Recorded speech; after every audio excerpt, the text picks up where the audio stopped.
to this NDP Liberal Prime Minister's economic vandalism, over 2 million Canadians are visiting a food bank in a single month, housing costs have doubled, and inflation continues to eat away at Canadians' paychecks.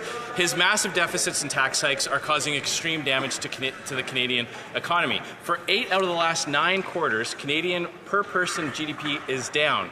This is a made-in-Canada, per-person GDP recession. That means Canadian workers work harder but bring home less. So will the Prime Minister stop his economic vandalism and cancel his job-killing, paycheck-shrinking tax hikes? Yes. The Honourable Minister for Indigenous Services. Thank you, Mr. Speaker. This morning we heard the sad news of the passing of the Honourable Murray Sinclair. Let me take a moment before we begin today to say a few words about him. As a former judge, senator, and chair of the Truth and Reconciliation Commission, Murray was determined to help Canada reckon with its colonial realities and bring healing to this country. He was a visionary and a leader, and his kind and fierce commitment to truth has pushed Canada forward in profound and lasting ways. Our hearts and minds are with his family, and Canada is a much better place for his service.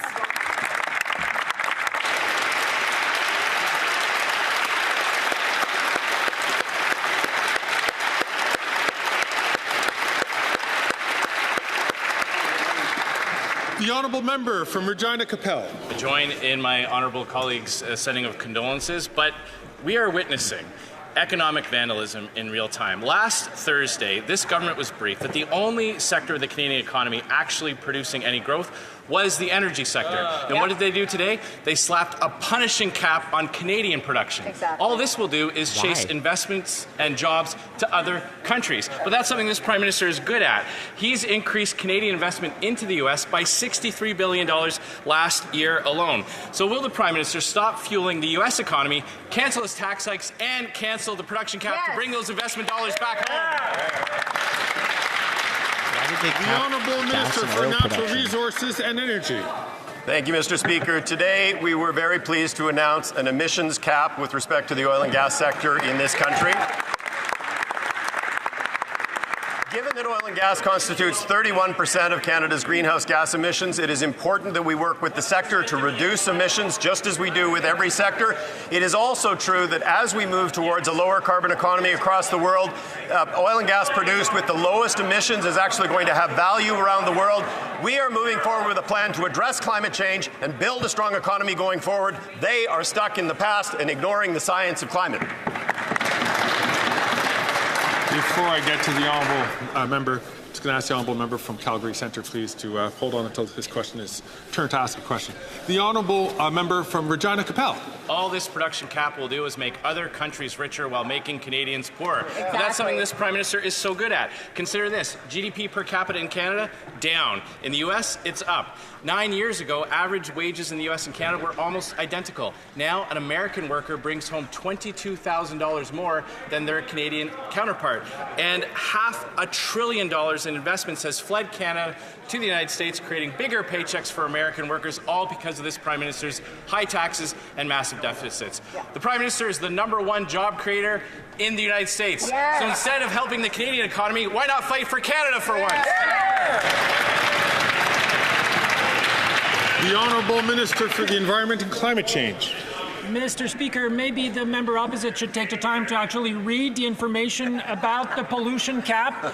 Production is forecast to increase 16% by 2030, Mr. Speaker. So this idea that we're somehow cutting production is simply not true. Does he not know how a cap works? The Honourable Member for Mégantic-L'Érable. After 9 years of this Prime Minister, supported by the Bloc, $500 million has left Canada for the U.S. The Conservatives will bring investment and jobs back to Canada. This Prime Minister's high taxes and deficits have helped the U.S. prosper while Canadians are desperately trying to house and feed themselves. A U.S. worker now earns $22,000 more than his Canadian counterpart. Will the Prime Minister keep abdicating his responsibilities? The Honourable Deputy Prime Minister and Minister of Finance. Mr. Speaker, I'm a patriotic Canadian woman, and I believe that we live in a wonderful country. I wouldn't want to be American. But if the Well, good, they don't want Conservatives you either. want to compare, well, this is what should be compared. Inflation is lower in Canada. The prime lending rate is it's lower not. in Canada. The average Canadian's lifespan is 4 years longer. So the Conservatives keep thinking the U.S. is better than Canada. The honourable member for Mégantic-L'Érable. What's worse is after 9 years of this Prime Minister, three different U.S. presidents, this government has been incapable of producing wealth in Canada. The gap between wealth is growing, whether it's the softwood lumber or the Buy American Act. This Prime Minister has failed miserably to protect Canadian workers. He's creating more jobs. He's the #1 job creator in the U.S. When will the Prime Minister stand up for Canada, cut taxes, and bring our money and our jobs and our investments back to Canada? The Honourable Deputy Prime Minister and Minister of Finance.